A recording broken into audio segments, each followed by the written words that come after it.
நீங்க இப்போ அண்ணாமலை ஒரு கட்சி ஆரம்பிக்கிறாரு, ரஜினிகாந்த் அவரோட மனைவியும் சேர்ந்து ஒரு அமைப்பை ஆரம்பிக்கிறீங்க.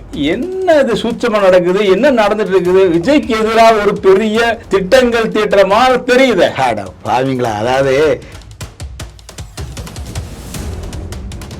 ஒரு புதிதாக வந்த மாற்று சக்தியாக வந்த தமிழகத்தில் 70 ஆண்டுகள் யார் அடிக்க முடியாத ஒரு இதை அடிச்சு உட்கார வச்சுக்கிட்டு இன்னைக்கு உட்கார்ந்து இருக்கிற முதல்வர் விஜய், அவரை பார்த்து உங்களுக்கு ஏன் இப்படி ஒரு வைத்தறிச்சல்? அவருக்கு எதிராக நீங்க வரணும்னு திட்டம் போட்டு அண்ணாமலை களை இருக்கிறீங்க, நெரேட்டிவ் செட் பண்ணிட்டீங்க. ஐயா, எத்தனை டிவி காரங்க இப்படி கிளம்பிருக்கீங்க? அப்படி சொல்லுங்க. அற்புதமான ஒரு நெரேட்டிவ். இதுல பிஜேபி இருக்கு, ரஜினி இருக்காரு, இவங்களை எல்லாம் வச்சுக்கிட்டு பண்றதை கூட திமுகவோட ஆதரவும் பின்னாடி இருக்குது. இத்தனை வச்சுக்கிட்டு கொண்டாந்து இறக்குறீங்க. யாரை இறக்குறீங்க? அண்ணாமலை ஐபிஎஸ் இறக்குறீங்க. தனி ஒரு மனிதனாக இதுக்கு தீர்க்க வந்த பெருமையே நீர் வாழ்க என்பது யூத் தமிழ் ஆங்கர் இப்படி பேசினா எப்படி ஆகும் சொல்லுங்க. இப்படி எல்லாம் போய் சொல்றீங்களா? சொல்லுங்க, இதெல்லாம் நடக்குதா இல்லையான்னு நடக்குதா இல்ல? அதுக்காக இப்படி இருந்தீங்கன்னா ஜோசியக்காரரா நீங்க தேவபுருஷனம் பாத்தீங்களா? சொல்லுங்க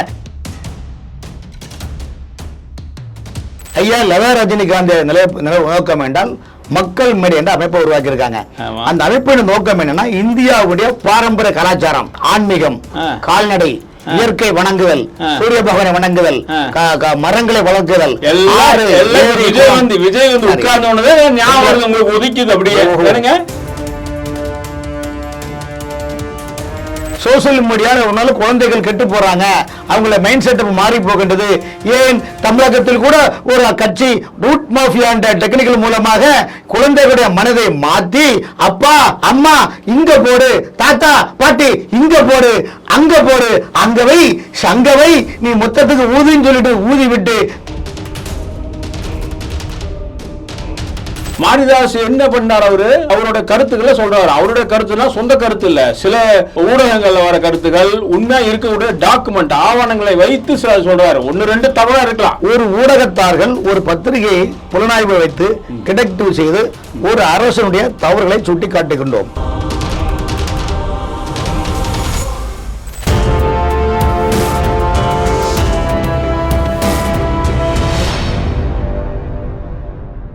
தமிழ்நாட்டில் அரசியலுக்கு பஞ்சமே கிடையாது. ஒரே பரபரப்பு தான், அன்றாடம் பரபரப்பு, 24 நாள் பரபரப்பு. எங்களுக்கெல்லாம் எப்படி பொழுது போகுதுன்னு நீங்கள் வெளிநாட்டில் இருக்கிறவங்கெல்லாம் நினச்சிங்கன்னா, அப்படியே அன்றாடம் ஒவ்வொரு மணி நேரமும் எங்களுக்கு மாறி மாறி ஒரு பிரச்சனைகள் வந்துட்டு இருக்கோம். நீங்கள் தமிழ்நாட்டுக்குள்ள எடுத்தீங்கன்னா ஒரு 10 பிரச்சனை எல்லாரும் உலகம் முழுவதும் பேசக்கூடிய பிரச்சனையாக இருக்கும். அதில் சில பிரச்சனைகளை பற்றி நம்ம இப்போ பேசுவோம். அரசியல் ஆய்வாளர், மூத்த பத்திரிகையாளர் VS ராமன் வந்திருக்காரு. வணக்கம் சார். வணக்கம் சார். லதா ரஜினிகாந்த் நேற்று போய் பார்த்து வந்திருக்கீங்க. ஏதோ அவங்க ஒரு அமைப்பு ஆரம்பிச்சிருக்காங்களாமே, அந்த அமைப்பு. அப்புறம் நம்ம அண்ணாமலை வேற பிஜேபியிலிருந்து வந்துட்டு தான் சொல்றாரு. அவரு யாரும் நம்புற மாதிரி இல்லை. அவரு சொல்லிக்கிறாரு, நாங்கள் வெளியே வந்துட்டோம் அப்படின்னு சொல்லி. ஆனால் பிரைம் மினிஸ்டரையும் அமித்ஷாவையும் உட்கார்ந்து பேசிட்டு கையெல்லாம் குலுக்கிட்டு வந்திருக்காரு. அங்கே போறதுக்கு முன்னாடியே ரஜினியை பார்த்தும் பேசிட்டு போனதாக செய்திகள் இருக்குது. இத்தனை செய்திகளும் வச்சுக்கிட்டு நீங்கள் இப்போ அண்ணாமலை ஒரு கட்சி ஆரம்பிக்கிறாரு, ரஜினிகாந்த் அவரோட மனைவியும் சேர்ந்து ஒரு அமைப்பை ஆரம்பிக்கிறீங்க. என்ன இது சூட்சமா நடக்குது, என்ன நடந்துட்டு இருக்குது? விஜய்க்கு எதிராக ஒரு பெரிய திட்டங்கள் தீட்டுற மாதிரி தெரியுது. பாவீங்களா? அதாவது கேட்க வேண்டியதான் இந்த மாதிரி. அதாவது டஜன் கணக்கில் நீங்களே கதை எழுதி நீங்களே வசம் எழுதி தீராந்திர மாதிரி ஆக்கிறீங்களே. சும்மா இருக்கிற சங்க ஊதி கிடக்கிற மாதிரி. அவரு ரஜினிகாந்த், லதா ரஜினிகாந்த் அவருடைய இது அவங்க ஒரு சோசியல் அமைப்பு பண்றாங்க. அவர் இவர் அண்ணாமலை அரசியல் கட்சி ஆரம்பிக்கிறாரு. நீங்க கேக்குற பார்த்தா, மேகம் கருக்குது, மழை வர பார்க்குது, வீசி அடிக்குது காற்று, எச காற்று. இன்னும் நீங்க கேக்குற மேகம் ஒரு இடத்துல கருக்குது, மின்னல் ஒரு இடத்துல அடிக்குது, தனியா ஒரு இது வேற இருக்கு. இதெல்லாம் எதுக்கு? இப்ப இளமையாக ஒரு புதிதாக வந்த மாற்று சக்தியாக வந்த தமிழகத்தில் 70 ஆண்டுகள் யார் அடிக்க முடியாத ஒரு இதை அடிச்சு உட்கார வச்சுக்கிட்டு இன்னைக்கு உட்கார்ந்து இருக்கிற முதல்வர் விஜய், அவரை பார்த்து உங்களுக்கு ஏன் இப்படி ஒரு வைத்தறிச்சல்? அவருக்கு எதிராக நீங்க வரணும்னு திட்டம் போட்டு அண்ணாமலை களை இருக்கிறீங்க, நெரேட்டிவ் செட் பண்ணிட்டீங்க. ஐயா, எத்தனை டிவி காரங்க இப்படி கிளம்பிருக்கீங்க? அப்படி சொல்லுங்க. அதாவது அண்ணாமலை அவர்கள் ஒரு மாநிலத்தினுடைய கட்டமைப்பை உருவாக்குறாரு. பாஜக தலைவராக இருந்து கொண்டு தேசிய சிந்தனையை உருவாக்கி கொண்டு அவர் சில கண்டிஷனை மத்திய அரசுல சொல்றாரு. மத்திய பாஜக சொல்லும்போது அவங்க அந்த கண்டிஷன்லாம் அவங்க கடைசி என்ன பண்ண, உங்களுக்கு மந்திரி வேணுமா, ஆளுநர் வேணுமா, தலைவர் வேணுமா, அவங்க ஐயா எதுவும் வேண்டாம், நான் சொல்ற மாதிரி நீங்க கேட்டீங்களா வித்தா 5 வருஷத்துல தமிழ்நாட்டுல பாஜகவை ஆட்சி அமைக்க கொண்டு வந்துகிறேன் என்று சொல்றாங்க. இதுதான் நான் சொல்றேன், நானும் அதே தான் சொல்றேன். இப்ப விஜய் வந்து அதை பொறுக்க முடியாம திட்டமிட்டு அடிச்சு உடைக்கிறதுக்காக ஒரு பெரிய ஒரு பிளான் பண்றீங்க, ஒரு நெரேட்டிவ் செட் பண்றீங்க. அதாவது இந்த தேர்தல் வியூக வகுப்பாளர் சொல்றது மாதிரி நெரேட்டிவ் செட் பண்றீங்க. அற்புதமான ஒரு நெரேட்டிவ். இதுல வந்து பிஜேபி இருக்கு, ரஜினி இருக்காரு, இவங்களை எல்லாம் வச்சுக்கிட்டு பண்றதை கூட திமுகவோட ஆதரவும் பின்னாடி இருக்குது. இத்தனையும் வச்சுக்கிட்டு கொண்டாந்து இறக்குறீங்க. யாரை இறக்குறீங்க? அண்ணாமலை ஐபிஎஸ் இறக்குறீங்க. நீங்க சொல்ல எப்படி தெரியுமா, தமிழ்ச்சங்கம் தீர்க்க வைக்காத பிரச்சனையை தனி ஒரு மனிதனாக தீர்க்க வந்த தருமையே நீர் வாழ்க என்பது யூத் தமிழ் ஆங்கர் இப்படி பேசினா எப்படி ஆகும் சொல்லுங்க. அதாவது இல்லாததெல்லாம் எதுக்கு இந்த மாதிரி அபகாண்டமா பழி சொல்றீங்க, இப்படிலாம் போய் சொல்றீங்களா? சொல்லுங்க, இதெல்லாம் நடக்குதா இல்லையான்னு நடக்குதா இல்ல, அதுக்காக இப்படி நீங்க ஜோசியக்காரரா, நீங்க தேவபுருஷனம் பாத்தீங்களா? சொல்லுங்க. எதுவுமே இல்லாம நீங்க வந்து அங்க கேட்டாக, இங்க கேட்டாக, மாயவரத்துல கேட்டாக, மணவூர்ல கேட்டாக, ஸ்ரீவைகுண்டத்துல கேட்டாங்கன்னா நீங்களே இஷ்டத்துக்கு பொய் மூட்டை அவுத்து விட்டா அண்ணாமலையோட நோக்கம் என்ன, லதா ரஜினிகாந்தோட நோக்கம் என்ன? ரெண்டுக்கும் மாறுபட்ட குணல் உள்ளது. ஆனா இதெல்லாம் ஒன்னா சேர்த்து அண்ணாமலைக்கு எதிராக லதா விஜயகாந்த் செயல்படுகின்றாரா? அது 2 பிரிஞ்சு வந்து தாவேக்கு ஆட்சியை கவுக்கு சதி திட்டம் தீட்டுங்களா? நீங்க வந்து தேர்தல் கூட்டணி அப்ப என்ன பேசுறீங்க? எங்களுக்கு தேர்தல் கூட்டணி, தேர்தலுக்காக எல்லாம் ஒண்ணு சேர்றோம், தேர்தலுக்கு பின்னாடி நாங்க வந்து இருப்போமான்னு தெரியாது அப்படின்ட்டு பிரிஞ்சும் போறதும் பார்த்துருக்கோம். இப்ப கண்முன்னாடி பாக்குறோம். தேர்தலுக்காக அது போல நீங்க சொல்ற ரஜினிகாந்தோட கொள்கை ஒண்ணு இருக்கலாம். இப்போ அண்ணாமலை ஆரம்பிக்க போற அந்த வி த லீடர் அதுலயும் ஒரு கொள்கையா இருக்கலாம். ஆனா எல்லாம் கடைசியில ஒண்ணு சேர்ந்து எதை நோக்கம் வச்சிருக்கீங்க? அடுத்த தேர்தலில் நாங்க நிக்க போறோம் அப்படின்னு சொல்றாருல்ல, அதுதான் மெயின் பாயிண்ட். அப்ப வந்து இதெல்லாம் ஒண்ணு சேர்த்துக்குவீங்க. நீங்க இது நடக்குதா இல்லையான்னு எனக்கு சேலஞ்ச் பண்ணுங்க. நடக்காதுன்னு சொல்லி சேலஞ்ச் பண்ணுங்க. அவங்களே அப்படி நினைக்கல, நீங்க எல்லாம் இட்டு கட்டி பேசுறீங்களே, அதாங்க எனக்கே சங்கடமா இருக்குது. வந்து ஐயா லதா ரஜினிகாந்த் நோக்கம் என்றால் மக்கள் மேடை என்ற அமைப்பை உருவாக்கி இருக்காங்க. அந்த அமைப்பின் நோக்கம் என்னன்னா இந்தியாவுடைய பாரம்பரிய கலாச்சாரம், ஆன்மீகம், கால்நடை, இயற்கை வணங்குதல், சூரிய பகவானை வணங்குதல், மரங்களை வளர்க்குதல், விஜய் வந்து உட்கார்ந்து ஒதுக்கிது. அப்படியே இப்படிலாம் ஒரு யோசனையா? நான் என்ன சொல்ல விடாம இதெல்லாம் பண்ணி இயற்கை என்ற கலாச்சாரம் பண்பாடு எல்லாம் மீண்டும் உயிர்ப்பிக்க வேண்டும் என்பதற்காக தான் லதா ரஜினிகாந்த் அவர்கள் மக்கள் மேடை ஆரம்பிச்சிருக்கிறாங்க. அதுல வந்து என்னென்ன அவங்க காமிச்சு ஏழை எளிய மக்களுக்கு. ரெண்டாவது இன்னும் அவங்களுடைய நிலைப்பாடுனா இன்னைக்கு சோசியல் மீடியா வந்ததுனால கலாச்சார பண்பாடு சீரழிவு ஏற்பட்டுள்ளது. ஏன் இன்னைக்கு பிரிட்டன் கவர்மெண்ட், இங்கிலாந்து நாட்டுடைய அம்மா பிரதமர் என்ன அறிவிச்சிருக்காருன்னா சோசியல் மீடியால ஒரு நாள் குழந்தைகள் கெட்டு போறாங்க, அவங்கள மைண்ட் செட் மாறி போகின்றது. ஏன் தமிழகத்தில் கூட ஒரு கட்சி ரூட் மாஃபியா என்ற டெக்னிக்கல் மூலமாக குழந்தைகளுடைய மனதை மாற்றி அப்பா அம்மா இங்க போடு, தாத்தா பாட்டி இங்க போடு, அங்க போடு, அங்கவை சங்கவை, நீ மொத்தத்துக்கு ஊதின்னு சொல்லிட்டு ஊதி விட்டு தரையில நடந்த பிரச்சாரம் பண்ண அதிமுக திமுகவை எங்கே தேட வேண்டியதில்லை. 70 வருஷமா குப்பை கொட்டிட்டு இருந்தீங்க, ஒண்ணுமே வந்து ஒரு பெரிய உருப்படியான எந்த இதுவும் நடக்கல. நீங்க ஒரு புதிய ஒரு வர்றாரு, மாற்று சக்தியாக அமைகிறாரு, அவர் வந்து வெற்றி பெற்றாருன்னு சொன்ன உடனே ஒரு சோசியல் மீடியா மட்டும்தான் சொல்றீங்க. நீங்களாம் தப்பே பண்ணல. அந்த 70 வருஷமா ஒண்ணுமே பண்ணல. ஆனா மக்கள் மட்டும்தான் முட்டாளா? அதே சோசியல் மீடியாவை நம்பி பேரன் பேத்திகளையும் குழந்தைகளையும் கவர் செய்த அந்த கட்சி தான் தீய சக்தி ஊழல் சக்தி எதிராக நாங்கள் வந்து புதுசாக வந்து தூய சக்தி ஆக்குவோம்னு சொல்றாங்க. இப்ப அண்ணாமலை என்ன சொல்றாரு? தீய சக்தியாக இருந்தா என்ன, அது ஊழல் சக்தியாக இருந்தா என்ன, தூய சக்தியாக என்ன, நாங்கள் மக்கள் சக்தின்னு சொல்றாரு. மக்கள் சக்தி லதா ரஜினிகாந்த் அவர்களுக்கு மக்கள் மேடை, அண்ணாமலைக்கு ஒரு மக்கள் சக்தியான ஒரு அமைப்பை இயக்கத்தை செப்டம்பர் 17ஆம் தேதி பிரதமர் மோடி அவருடைய பிறந்த நாளுக்கு அரசியல் கட்சி ஆரம்பிக்கிறார். இதுக்கு மேல இனி என்ன வேணும்? பிரதமரோட ஆசையோட, அமித்ஷாவோட தயவோட நீங்க ஆரம்பிப்பீங்க. இதுக்கு பின்னாடி லதா ரஜினிகாந்த் இருப்பாங்க. இன்னும் கொஞ்ச நாள் போன உடனே காங்கிரஸ் திமுக இவங்க எல்லாம் சேர்ந்துட்டு எல்லாம் ஒண்ணு சேர்ந்து வருவீங்க. இப்ப வந்து நீங்க கூட்டணி இல்ல. என்ன வள்ளுவன் சொல்லியிருக்காரு, அன்பும் அறனும் உரை தாயின் இல் வாழ்க்கையில் பண்பும் பயனும் அதுன்னு திருமண பத்திரிகையில ஒவ்வொரு தமிழர்களும் இந்த வள்ளுவருடைய திருக்குறளை போட்டு தான் பத்திரிகை அடிப்பாங்க. அது அடிப்படையில் கீழ் அண்ணாமலை ஒருபோதும் பாஜகவுடைய பண்பாடு கலாச்சாரத்தை விட்டு கொடுக்க மாட்டார். ஆனால் தமிழகத்தினுடைய கலாச்சாரம் பண்பாடை நிலைநிறுத்த வேண்டும். இந்த தமிழகத்தின் கலாச்சாரம் பண்பாடை நிலைநிறுத்த வேண்டுமானால் போலி அரசியல்வாதிகளை ஒழித்து கட்ட வேண்டும். மக்களுடைய மனிதர்களை மாற்றி ரூட் மாஃபியா மூலமாக பல்வேறு ஏஐ டெக்னாலஜியை பயன்படுத்தி மக்களை இளம் தலைமுறை மாற்றுகின்றனர் சில பிசில்கள். அது அந்த பிசிலடிச்சாம் குஞ்சுகள் என்று நான் சொல்லவில்லை. அன்று எம்ஜிஆர் கட்சி ஆரம்பிக்கும் போது கலைஞர் சொன்னது அதிமுக தொண்டர்கள் பிசிலடிச்சாம் குஞ்சுகள். அந்த வரையை தான் நான் சொல்றேன். நீங்க வேற ஏதாவது நினைச்சு நீ பிசில்னா எங்க கட்சி தான் சொன்னீங்கன்னா அதுக்கு தான் பொறுப்பு இல்ல. நான் சொன்னதுல இருந்து என்னோட மாற்று கருத்து இல்ல. நீங்க வர்ற அடுத்த தேர்தலுக்குள்ள பாருங்க, இவங்க எல்லாம் ஒண்ணு சேர்ந்து நிக்க போறாங்க. யாருக்கு எதிரானா விஜய்க்கு எதிராக நிக்கிறதுக்கான மிகப்பெரிய ஒரு சதி நடக்குதான் சொல்லுவேன். திட்டமெல்லாம் இல்ல, அரசியல் சதி நடக்குது. சதியும் கிடையாது சார், எந்த சதியும் கிடையாது. சதியும் கிடையாது, விதியும் கிடையாது, பதியும் கிடையாது.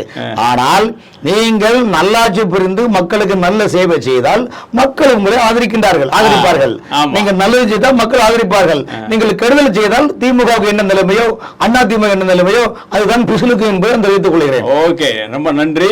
நீங்க இதை ஒத்துக்கணும். மக்கள் யாரை தேர்ந்தெடுக்க போறாங்கன்னு அது சேலஞ்ச் பண்ணுவோம். அதுல பார்ப்போம். அதுல இவங்களுக்கு என்னென்ன இவங்களோட காலகட்டத்தில் என்ன பண்ண போறாங்கன்னு பார்ப்போம். ஆனா இத்தனையும் பண்ற இடத்துல இப்ப நாங்களே சொல்றோம், ஒரு பத்திரிகையாளராக ஒரு ஊடகவியலாளராக நாங்க சொல்றோம், விஜய் செய்திகளில் சில தவறுகள் இருக்குங்கிறோம். இன்னைக்கு மாரிதாச தூக்கிட்டு வர வேண்டிய அவசியம் இல்லை. மாரிதாஸ் என்ன பண்ணார்? அவரு சில அவரோட கருத்துக்களை சொல்றாரு. அவருடைய கருத்துனா சொந்த கருத்து இல்ல, சில ஊடகங்கள்ல வர கருத்துக்கள் உண்மையா இருக்கக்கூடிய டாக்குமெண்ட் ஆவணங்களை வைத்து சில சொல்றாரு. 1-2 தவறா இருக்கலாம். ஆனால் பெரும்பாலான இது ஆதவ் அர்ஜுனோட சித்தாப்பா இந்த இதுல இருக்காங்க. அவர் இடி ரைடு பண்ணியிருக்காங்க. 285 கோடியில் இது பண்ணியிருக்காங்க, பிடிபட்டு இருக்குது. அவங்க மாமியார் மேல கொச்சின்ல வழக்கு இருக்குது, அதுல இருந்து ஜாமீன் பெற்றிருக்காங்க. இதையே அவர் சொல்றார். இந்த செய்திகள் தமிழக மக்களுக்கு அதிகமாக தெரியாது. இதை சொல்றதுக்காக, இவரை அடக்கிறதுக்காக விஜய்க்கு தெரிஞ்சு நடக்குதா தெரியாம நடக்குதா தெரியல. இன்னைக்கு காலையில் அரெஸ்ட் பண்ணியிருக்காங்க. இந்த அரெஸ்டை நாங்க ஏத்துக்கிறது இல்லை. நீங்க என்ன உங்களோட இது என்ன சொல்றீங்க? அதாவது விஜய் தேர்தல் பிரச்சாரம் பண்ணுகின்ற செய்கின்ற நேரத்தில் பத்திரிகையாளர்களுக்கு நிறைய சலுகைகள் எல்லாம் கொடுத்தாரு. யூடியூபர் மேலேயோ சோசியல் மீடியா மீதையோ பிரிண்ட் மீடியா மீதோ விஷுவல் மீடியா மீதோ நாங்கள் பெருசாக நடவடிக்கை எடுக்க மாட்டோம். எதுவா இருந்தாலும் உண்மைத்தன்மை என்பது நாங்கள் ஆராய்வோம் சொல்லிருக்காங்க. இல்ல அந்த அதன் அடிப்படையில் தான் சவுக்கு சங்கர் உடனடியாக வெளியே வந்தார். ஆமா, அந்த அடிப்படையில் பார்க்கின்ற போது ஊடகம் என்பது காலத்தின் கண்ணாடி. எப்படி இந்த அரசாங்கம் உலகம் முழுவதும் சிசிடிவி கேமராவை எப்படி நம்பிக்கை உள்ளதோ, ஆன்மீக மக்களுக்கு இறைவன் மீது எப்படி நம்பிக்கை உள்ளதோ, அதே போல் விஞ்ஞான ரீதியாக பார்க்கின்ற போது சிசிடிவி கேமரா எங்க பார்த்தாலும் இருக்கின்றது.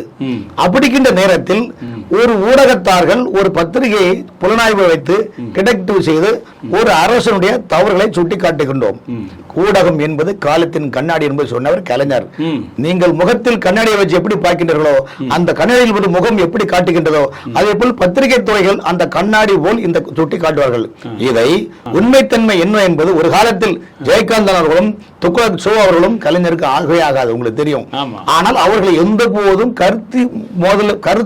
கருத்தியல் ரீதியாக பேசுவார்கள் தவிர்த்து அங்கு மோதலோ கைதோ நடவடிக்கையே கிடையாது. இது ஒரு பண்பாடு. ஆனா கடந்த 20 ஆண்டு காலமாக தமிழ்நாட்டில் இந்த பண்பாடு குறைந்து விட்டது. உண்மையை சொல்ல அவங்களெல்லாம் சொன்னனால அவங்க கூட இருக்கிறனால நீங்க அவங்களுக்கு இது இப்படியெல்லாம் பண்ண வேண்டாம். ஏன்னா பல தடவை பல முறை ஒவ்வொரு டைமும் ஒவ்வொரு ஊடகவியலாளரை தொந்தரவு பண்ணியிருக்காங்க. நீங்க கலைஞர் பீரியட்லையும் தொந்தரவு பண்ணியிருக்காங்க, ஒவ்வொரு பீரியட்ல ஜெயலலிதா பீரியட்லையும் தொந்தரவு பண்ணியிருக்காங்க, எல்லா இதுலையும் இருந்தது. ஆனால் இந்த முறை இது ஆரம்ப கட்டத்திலேயே இந்த மாதிரி ஒன்று நடக்குதுங்கும் பொழுது கொஞ்சம் இதா இருக்கு. நீங்க மூத்த ஊடகவியலாளர் நீங்க ஊடகத்திற்கு தான் நீங்க ஆதரவு தெரிவிக்கிறீங்க. அந்த வகையில மகிழ்ச்சி எனக்கு. இல்ல, நான் அதுக்கு என்ன சொல்ல வரேன்னா, எப்படி ஒரு திருமண சுபகாரியங்களுக்கு ஜோதிடத்தின் மீது நம்பிக்கை உள்ளவர்களுக்கு தெரியும். ஒரு வீட்டுல ஒரு பிரச்சனை இல்ல, பிள்ளைகளை திருமணம் பார்க்கிறோம், வரணும் பார்க்கிறோம், ஜாதகம் பார்க்கிறோம். ஜாதகத்துல என்ன இருக்கு, என்னென்ன பலன், என்னென்ன ராசி கிரகங்கள் ஆச்சும் ஜாதகத்தை மேட்சிங் தான் அந்த திருமணம் வரணும் பார்க்கிறோம். நல்லது கெட்டது எல்லா சுபரும் வர்றது. அதே போல ஊடகம் சோர்ஸ் மூலமா டீல் பண்றாங்க. அந்த சோர்ஸ் மூலம் பார்க்கின்ற போது சவுக்கு சங்கர் பல தகவல் கொடுக்குறாங்க. ஏன்னா கடந்த திமுக ஆட்சியில தாவேக்காவே கட்சியை ஒழிச்சுக்கிட்டதுக்காகவும் விஜய் அவர்களை அவமானப்படுத்தி அல்லோல்படுத்தி கட்சி நிலைகளை துச்சமன நிலைத்து மரியாதை கொடுக்காமல் எங்கேயுமே மீட்டிங் போட முடியாமல் லெவல் ஆக்கியதும் திமுக ஆதரவு உள்ள அதிகாரிகள் தான். ஆனால் அதே அதிகாரிகளை இன்று உங்களுடைய ஆட்சியில் கொண்டு மடியில் வைத்துக் கொண்டு அதிமுக ஆட்சியிலே ஒரு ஆட்சி வருகின்றால் திமுகவுக்கு செம்படிக்கிற அதிகாரியை ஃபுல்லா காலி பண்ணி அவங்கள ராமநாதபுரத்துல வந்து கடலோர காவல் படையில போடுவாங்க, ஐஏஎஸ் அதிகாரி வந்து டிசிப்ளின்ல போடுவாங்க. ஆனால் அதே மாதிரி திமுக பிஎஸ் அதிமுக அப்படிதான் பண்ணாங்க. ஆனால் சமீப காலமாக எடப்பாடி பழனிசாமி முதலமைச்சர் இருந்த பிறகு 2021 பாத்தீங்கன்னா யாரே அயோக்கிய என்று சொல்கின்றார்களோ அந்த அயோக்கிய அதிகாரிகளை தன் மடியில் வைத்துக் கொண்டு நீ பாதி நான் பாதி கொள்ளையடிக்கிற குர்பானி ஆகும் நிலை வேண்டால் இந்த நாட்டின் ஜனநாயகம் கேள்விக்குறியாகின்றது அல்லவா? அதுலதான் சவுக்கு சங்கம் சொல்கின்றார். மறுபடியும் நான் சொல்லுவேன், யாராக இருந்தாலும் ஊடகம் ஒரு தகவலை சொல்லுது, அந்த தகவலை உண்மைத்தன்மை நீங்க அறைய வேண்டும். இல்லாவிட்டால் நீங்க மாநில கேஸ் போடுங்க, நீதிமன்றம் இருக்குது, நோட்டீஸ் அனுப்புங்க, வக்கீல் வச்சு நோட்டீஸ் இதுதானே ப்ரொசீஜர். பிடிச்ச அரெஸ்ட் பண்ணி அந்த திட்டங்களை இன்னைக்கு வரதாசு கைதுக்கு எதிர்கட்சி தலைவர் நம்முடைய எடப்பாடி அண்ணன் கண்டனம் தெரிவிச்சிருக்காரு. ஊடகம் சொல்லதான் செய்வாங்க, எவ்வளவு சோர்ஸ் இருக்குது. அதுக்காக மலத்தை கொண்டு வீசுறது நாகரிகமா? ஒரு ஊடகம் ஒரு தவறா வீட்டை போட்டு மலத்தை கலைக்கு கொண்டு வரணும். அப்ப ரவுடிசம், அப்ப ஜனநாயகத்திற்கு என்ன மரியாதை? இல்ல இப்ப இது சொல்றதெல்லாம் நீங்க போன ஆட்சியில் நடந்தது. இந்த ஆட்சியிலையும் வந்து மாரிதாசங்கரை அரெஸ்ட் பண்றாங்க. நீங்க சொல்ற அதிகாரிகள் அதிகாரிகள்ல எல்லா அதிகாரிகளும் இல்ல, ஏதோ ஒரு சில அதிகாரிகளை மட்டும்தான் அவங்க நல்ல போஸ்ட்ல கொடுத்துருக்காங்க. மத்தவங்க எல்லாமே வந்து ஒரு கடாசி போட்டு தான் வச்சிருக்காங்க. அது உங்களுக்கு தெரியும். இந்த ஆட்சி தாவேக ஆட்சியினுடைய நிலைப்பாடு முதலமைச்சர் விஜய் என்ன நினைக்கிறார் என்றால், இன்னும் 1 மாதம் ஆகிவிட்டது, இன்னும் 2 மாதத்தில் கருப்பாடுகள் உயர் அதிகாரிகள் கருப்பாடுகளை களையெடுத்துக் கொண்டிருக்கின்றார்கள். இவர்கள் உள்ளத்தை அதாவது உடலை தாவேக்காகவும் உள்ளத்தை அறிவகத்தையும் கொண்டு வைத்து செயல்படுகின்றார்கள். அதில் பல கருப்பாடுகளை களையெடுத்து ரகசியமாக களையெடுக்கிறாங்க. அது இன்னும் 2 மாதம் கழித்து ஊழல் இல்லாத ஒரு ஆட்சியை கொண்டு வரலாம் என்று விஜய் அவர்கள் நினைக்கின்றார்கள். அதே நேரத்தில் விஜயோட அமைச்சரவையில் சில அமைச்சர்கள் ஜாதி பலத்தாலும் மொழி பலத்தாலும் சில திமுக பேர்ல எப்படி நடத்தினாங்களோ அதே மாதிரி தாவேக்கால சில 1-2 விரல் விட்ட சில அமைச்சர்கள் தன்னுடைய இனத்தை வைத்து தன்னால் எல்லாமே சாதிக்க முடியும் என்று கற்பனை வலயத்தை வைத்து செயல்படுகின்றார்கள்.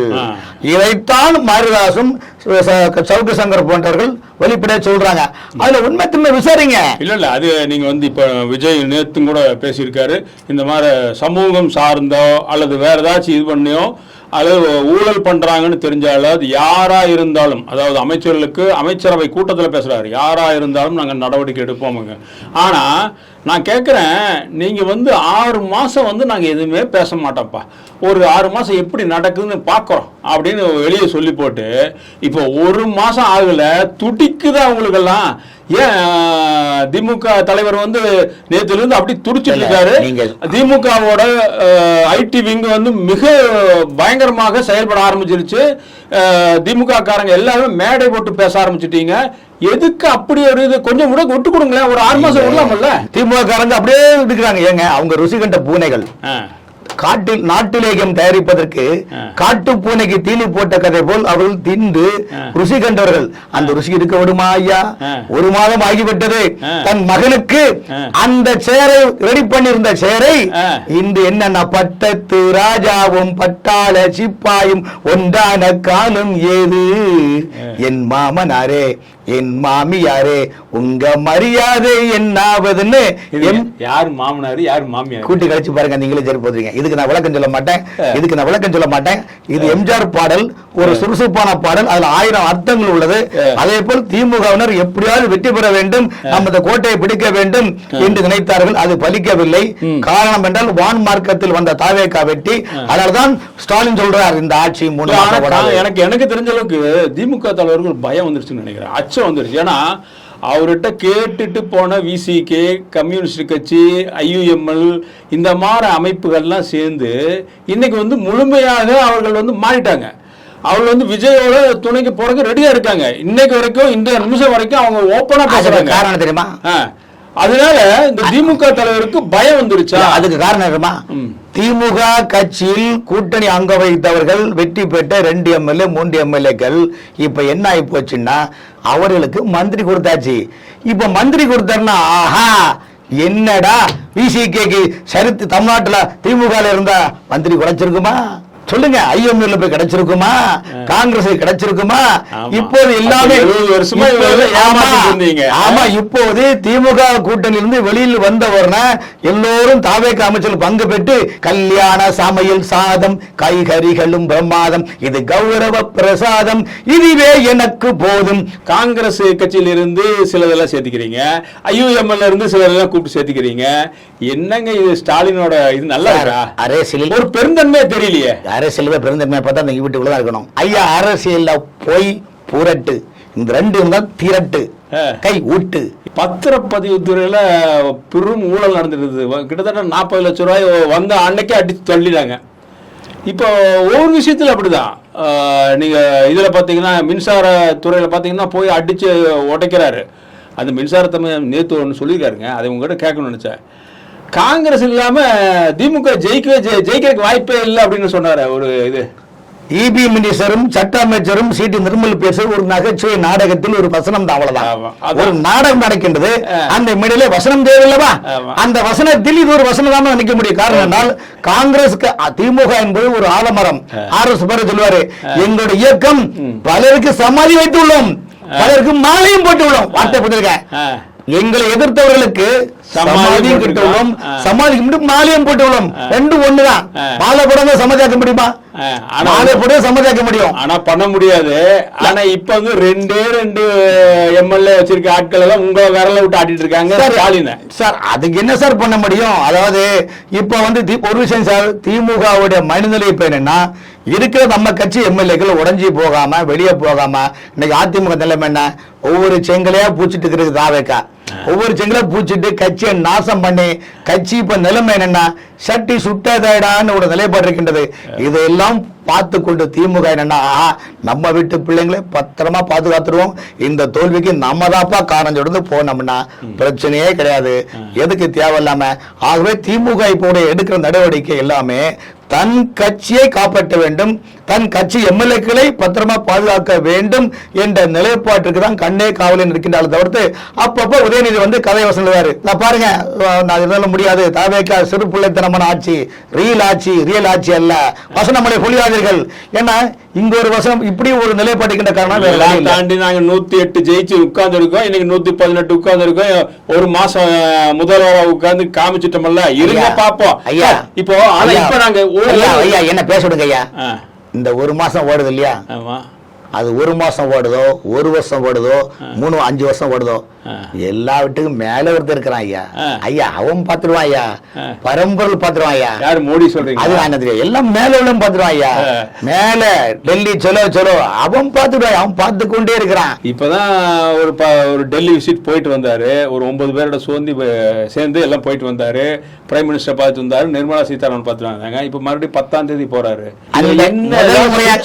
முதல் முறையாக சென்ற சந்திப்பு பார்க்க போனாங்க, அது டெமோ பயணம். இப்ப 11ஆம் தேதி போறதாக சொல்றாங்க. இது ஒரிஜினல் பயணம். இந்த ஒரிஜினல் பயணத்தில் தான் நின்ற பொருள் அசையும் பொருள் நிற்கவும், மாமியார் வீடு கல்யாணம் ஆனா மறு வீட்டுக்கு போவாங்க இல்லையா, நல்ல இன்னும் போயிருக்காங்க. இப்ப 2வது வாட்டி போறாங்க ஒரிஜினல் மறு வீடு. அங்க மாமா மாமனாரு பெரியப்பா சித்தப்பா எல்லாரையும் பார்த்துட்டு காங்கிரஸ் தலைவர் வீட்டுல விருந்தம் கொண்டு வரும்போது என்ன இருந்தாலும் மேல உள்ளவனை எதிர்த்து அவங்க பேச மாட்டாங்க ஐயா. ஐயா திரும்ப விஜய் கிட்ட ஒரு பெரிய சாமர்த்தியங்க. என்ன சாமர்த்தியம் சார்? 2 தேசிய கட்சிகள் அப்படியே எதிரும் புதிருமா இருக்கிற தேசிய கட்சிகள், பாஜக ஒண்ணு, அவங்களையும் சரியா சமாளிக்கிறாரு. அதே இது அவங்க கட்சிக்குள்ளேயே 5 எம்எல்ஏ வச்சுக்கிட்டு வர 10ஆம் தேதி போய் ராகுலையும் போய் பார்க்க போறாரு. என்ன ஒரு சாமர்த்தியம் பாருங்க. இவ்வளவு ஒரு சாமர்த்தியசாலியை நம்ம இத்தனை நாள் விட்டுட்டோமே. நீங்க இது பொறுத்திருந்து பாருங்க சார். காங்கிரஸ் இடைத்தேர்தல் இன்னும் அதிமுக 10 எம்எல்ஏ இங்க வர போறாங்க தாவேக்கால. இது வந்து எல்லாரும் ஓகே பண்ணி பிங்கிள் பண்ணி இடைத்தேர்தலை சந்திச்ச பிறகு காங்கிரஸ வெளியே தள்ளிடுவாங்க சார். இது மேல உள்ளவனுக்கு அசைன்மெண்ட் சார். அவன் வந்து நீங்க இந்த பார்ட்டியை சாக்காதா. ஏன்னா மேல உள்ளவனுக்கு நிலைப்பாடு என்ன, 2014க்கு பிறகு இந்தியாவில் காங்கிரஸை கைகளை விட்டார்கள் மக்கள். சோ வட இந்தியா முழுவதும் காங்கிரஸுக்கு இது வெள்ளம் பண்ணியாச்சு.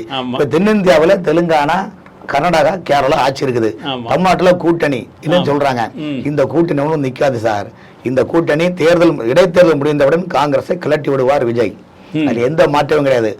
அப்படி மற்ற கட்சி எல்லாம் இந்த விசிகே IUML அவங்க இருப்பாங்க சார். ஆனா தனித்துவமான மெஜாரிட்டியை அதிமுக எம்எல்ஏக்களை வரவழைத்து தாவேக்களை விங்கல் கொடுத்து கூட்டணியை ஸ்ட்ராங் பண்ணி அப்படிலாம் சொல்லாங்க. அது சீசன் பத்தி நீங்க அவர்தான் ஜெயிக்க போறாருன்னு சொல்றீங்களே. கட்சி மாறக்கூடியவர்களுக்கு இப்ப நிலைமை விஜயுடைய வருகைக்கு பிறகு தமிழ்நாட்டில் அரசியல் தலைவர்கள் எல்லாமே எதை தின்னால் பித்தந்தீரும், எதை தின்னால் பித்தந்தீரும் நிலைமையில் இருக்கிறாங்க. இங்க போலாமா அங்க போலாமா. பனையூர்ல தாவேக அலுவலகத்துல அதிமுக முன்னாள் அமைச்சர் எப்படி போனாங்க தெரியுமா? ஜல்லிக்கட்டுல மாடு பிடிக்க மஞ்சு விரட்டு போட்டியில அங்க வந்து எப்படி மக்கள் அடிச்சு முந்திக்கிட்டு போவாங்களா, அது மாதிரி எக்ஸ் மினிஸ்டரே போய் நிக்கிறாங்க. சோசியல் மீடியா வெளிச்சம் போட்டு கடிச்சா இல்லையா? இவ்வளவு கேவலமா கடம்பூர் ராஜு கிட்ட 2-3 வருஷத்துக்கு முன்னாடி விஜய் போய் உட்கார்ந்து, அவருக்கு கடம்பூர் ராஜு இருக்காரு, மந்திரியா இருக்காரு, விஜய் போய் உட்கார்ந்து கேள்வி கேட்டாரு. இப்படி காட்சிகள் எப்படி மாறிடுச்சு பாத்தீங்க. காட்சிகள் மாறியது காலச்சக்கரம் சொல்லண்டது. ஆனால் என்ன போறாங்கன்னா அதிமுக இனிமேல் எதிர்காலமே இல்ல, அதனால நம்ம ஓடிடுவோம் சொன்னா தாவே கால. இப்ப என்ன பிரச்சனை, உள்ளாட்சி மன்ற தேர்தல் வருது. ஜூலை மாசம் உள்ளாட்சி மன்ற தேர்தல கலைக்க போறாங்க. அப்ப ஆகஸ்ட் செப்டம்பர் மாசத்துல உள்ளாட்சி மன்ற தேர்தல் வைக்க போறாங்க. வைத்தோம்னா மேயரோ மாநாட்சி மேயரோ ஏதாவது பதவி கிடைக்காது. பிரியாவோட தூக்கிடுவீங்க போல் இருக்க மேயர் பிரியா எல்லாம் சார். அதுக்குள்ள பண்ண நிறைய கதை இருக்கு சார். வந்து முக்கியமா தெரியணும். இப்ப வந்து பத்திரப்பதிவுல எப்படி ஆன்லைன்ல கொண்டாடுறாங்க, இதுல ஏதோ சூட்சமா ஏதோ இருக்கிற மாதிரி தெரியுது. என்ன விஷயம் உங்களுக்கு அது ஆழமா தெரியுமா சொல்லுங்க. பத்திரப்பதிவுத்துறை ஐஜி அவர்கள் அருள் சுந்தல் தயாளன் IAS ஆபீசர். சையத் துரைசாமியுடைய மனிதநேய அறக்கட்டளை அவர் படித்தவர். சென்னை மாநகராட்சியில் 2011 மத்திய சென்னையில் RDC இருந்தவர். அது பிறகு தென்காசி கலெக்டரா இருந்தார். அதன் பிறகு அவர் வந்து தணிக்கைத்துறையுடைய ஃபைனான்ஸ் டிபார்ட்மெண்ட் அடிஷனல் செக்ரட்டரியா இருந்தாரு. தணிக்கைத்துறை டிபார்ட்மெண்ட் பில்டிங் எடுத்து ஊழல ஒழிச்சு சுவாகா முடிச்சுட்டு போயிட்டாரு. இப்ப அவரு தான் பத்திரப்பதிவுத்துறைக்கு ஐஜியா வந்திருக்காரு. ஒரு கடந்த திமுக ஆட்சியில ஒரு சப்ரிசர் சான்சர் 1 கோடி ரூபாய் சார். சார் லஞ்சம் 1 கோடி ரூபாய். 1 இயர் தான் கேரண்டி. 1 இயர் கேரண்டி, 1 கோடி ரூபாய் லஞ்சம். இதுக்கு பத்திரப்பதிவு அமைச்சர் மதுரை மூர்த்தி. அந்த மதுரை மூர்த்தி தான் வணிகவரித்துறைக்கும் பத்திரப்பதிவுத்துறைக்கும் அமைச்சர். முதல்ல ஒரு பிஓ போட்டாரு, மணிமாறன் போட்டாரு, அவரு மணியோட ஓடிட்டாரு. ரெண்டாவது உடையார்சாமி வந்தாரு, அவரும் சுட்டாரு. ஐடில இங்க ரைடுல மட்டும் ஓடிவாரு. அது பிறகு ஒரு முக்கியமாக ஒரு எக்ஸ்-எம்எல்ஏ தம்பியை அவர் அரசு துறையில PRO இருக்காரு. அந்த PRO கடைசி வரைக்கும் வசூலுக்கு PO போட்டாங்க. இப்படி 578க்கு மேல பத்திரப்பதிவு ஆபீஸ்க்கு தமிழ்நாட்டுக்குள்ள. இதுல 90% பத்திரப்பதிவு ஆபீஸ்ல ரெஜிஸ்டரே கிடையாது. இவங்க எல்லாமே வாலண்டியர் வீட்டுக்கு போறாங்க, பனிஷ்மெண்ட் போட்டு அனுப்பி முள்ள அசிஸ்டன்ட போட்டு ஒரு பத்திரப்பதிவுக்கு 1 கோடி ரூபாய் லஞ்சம். அப்ப அந்த சப்ரைசர் பண்றான் பாத்தீங்களா, ஒரு நாளைக்கு 30 லட்சம் 20 லட்சம் கல்லா கட்டுறான் சப்ரைசர் ஆபீஸ்ல. நீங்க விருவம்பாக்கம் சப்ரைசரை பாருங்க, நீங்க விருவம்பாக்கம் சப்ரைசர், தாம்பரம் சப்ரைசர், பாத்தீங்களா, ஸ்ரீபெரும்புத்தூர், இவங்க எல்லாம் பாத்தீங்கன்னா கோடி கோடியா சார். இன்னைக்கு தமிழ்நாட்டில் இருக்கிற பத்திரப்பதிவு அலுவலர்களுடைய வீடை ரெடி பண்ணாரு, பல ஆயிரம் கோடி லஞ்ச பணத்தை பிடிக்கலாம். நீங்க அவ்வளவு பணம் சார். சென்னைக்குள்ள ஒரு 2-3 சொல்றீங்க, தமிழ்நாடு ஃபுல்லா எக்ஸாம்பிள் சொல்றேன். இதெல்லாம் பாத்தீங்கன்னா கோடி கோடியா கொள்ளை அடிச்சு அந்த கொள்ளையை கலெக்ஷன் பண்ணதுக்கே மந்திரிக்கு டைம் சரியா போயிடும்.